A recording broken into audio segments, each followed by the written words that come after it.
নজর রাখবো পরবর্তী খবরে। ট্রাম্প মাস্ক সংঘাত একেবারে প্রকাশ্যে। ইলন মাস্কের মন্তব্যে অখুশি Donald Trump.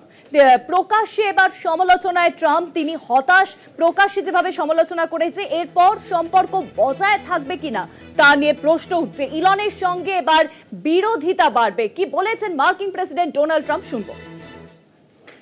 But I'm very disappointed because Elon knew the inner workings of this bill better than almost anybody sitting here, better than you people. He knew everything about it. He had no problem with it. All of a sudden he had a problem, and he only developed the problem when he found out that we're going to have to cut the EV mandate, because that's billions and billions of dollars, and it really is unfair. We want to have cars of all types. Electric, we want to have electric, but we want to have a gasoline, combustion.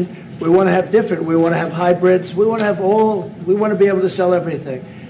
And when that was cut, and Congress wanted to cut it, he became a little bit different, and I can understand that. But he knew every aspect of this bill. He knew it better than almost anybody, and he never had a problem until right after he left. And if you saw the statements he made about me, which I'm sure you can get very easily, it's very fresh on tape.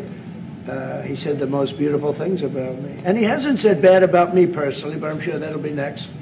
But I'm very disappointed in Elon. I've helped Elon a lot. আর এই বিষয়ে আরো জানবো। নিউজরুমে এখন সঙ্গে রয়েছেন আমাদের প্রতিনিধি অঙ্কুর ভট্টাচার্য। অঙ্কুরদা, আমরা দেখেছি যে ট্রাম্প মাস্কের মধ্যে যে বন্ধুত্বপূর্ণ সম্পর্ক ছিল, তাতে রীতিমতো এবার চির ধরছে। কেন এই সংঘাত তাদের মধ্যে? 2024-এর জুলাইতে যখন ট্রাম্পের নাম ঘোষণা হয়ে গিয়েছে পরবর্তী রিপাবলিকান প্রেসিডেন্ট পদপ্রার্থী হিসেবে, তারপর থেকে আমরা দেখেছিলাম ধীরে ধীরে দুজন, অর্থাৎ ইলন মাস্ক এবং ডোনাল্ড ট্রাম্প, তাদের মধ্যে সখ্যতা বাড়ছে। যখন ডোনাল্ড ট্রাম্পের ওপর হামলা হলো বন্দুকধারীর, সেই হামলার পর তার তীব্র নিন্দা করলেন। তারপর দেখলাম ডিপার্টমেন্ট অফ গভর্নমেন্ট যে এফিসিয়েন্সির যে দপ্তর ডিওজি, তার অবৈতনিক পদে মুখ্য পরামর্শদাতা হিসেবে ট্রাম্প দ্বিতীয়বার প্রেসিডেন্ট হওয়ার পরেই নিয়োগ করলেন এই ইলন মাস্ককে, এবং সেই সম্পর্ক এগোচ্ছিল। দুজনেই দুজনের সম্পর্কে অত্যন্ত ভালো ভালো কথা বলছিলেন। কিন্তু সম্প্রতি মার্কিন প্রেসিডেন্ট ডোনাল্ড ট্রাম্প তিনি একটি বিল আনলেন, বিগ অ্যান্ড বিউটিফুল বিল, যে বিলে শুল্ক যেভাবে আরোপিত হলো, সেই বিষয়টিকে কেন্দ্র করেই আমরা দেখলাম দুজনের মধ্যে সংঘাতের সূত্রপাত। তার নির্ধারিত যে সময়সীমা ছিল, সেই মেয়াদের আগেই কার্যকাল তার পদত্যাগ করলেন টেসলা কর্ণধার ইলন মাস্ক, এবং তারপরেই তিনি খুব সরাসরিভাবে এই বিগ অ্যান্ড বিউটিফুল বিলের তিনি বিরোধিতা করলেন এবং বললেন যেভাবে শুল্ক আরোপ করা হয়েছে তা শুধুমাত্র মার্কিন যুক্তরাষ্ট্র নয়, সার্বিকভাবে গোটা বিশ্বে আর্থিক মন্দা আনার ক্ষেত্রে গুরুত্বপূর্ণ ভূমিকা নিতে পারে। এবং তার পাশাপাশি যখন এই কথা বললেন, মার্কিন প্রেসিডেন্ট ডোনাল্ড ট্রাম্প এই টেসলার কর্ণধারের সংস্থার যে ভর্তুকি ছিল, সেই ভর্তুকি তিনি প্রত্যাহার করে নিলেন।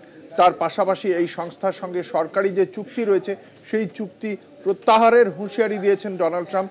এবং তারপরে দুই প্রাক্তন বন্ধুর শত্রুতাও একটা বেনজির জায়গায় পৌঁছে গিয়েছে, ব্যক্তিগত আক্রমণ শুরু হয়ে গিয়েছে। ইলন মাস্ক খুব সরাসরি বলেছেন যে এই ডোনাল্ড ট্রাম্প মার্কিন অর্থনীতিকে খুব খারাপ দিকে ঠেলে দিচ্ছেন। তার এপস্টাইন ফাইল খোলার দাবি জানিয়ে তিনি বলেছেন যৌন কেলেঙ্কারিতে অভিযুক্ত মার্কিন প্রেসিডেন্টের ইমপিচমেন্ট হওয়া উচিত, এবং তার সঙ্গে সঙ্গে ভাইস প্রেসিডেন্ট জেডি ভান্সকে পরবর্তী মার্কিন প্রেসিডেন্ট করা উচিত বলেও সওয়াল করেছেন ইলন মাস্ক। এবং আজকে ডোনাল্ড ট্রাম্প তিনি বলছেন যে এই যা যা পদক্ষেপ করা হয়েছে টেসলা কর্ণধারের কোম্পানির বিরুদ্ধে বা তার বিরুদ্ধে, সেক্ষেত্রে আরও বেশি করা, আরও আগে থেকে করা প্রয়োজন ছিল। ইতিমধ্যেই প্রায় $873 কোটি খুইয়েছেন এই টেসলা কর্ণধার ইলন মাস্ক। তো পাশাপাশি তার কোম্পানির শেয়ারও বিপুল পতন ঘটেছে, সেখান থেকেও বিপুল ক্ষতি হয়েছে তার।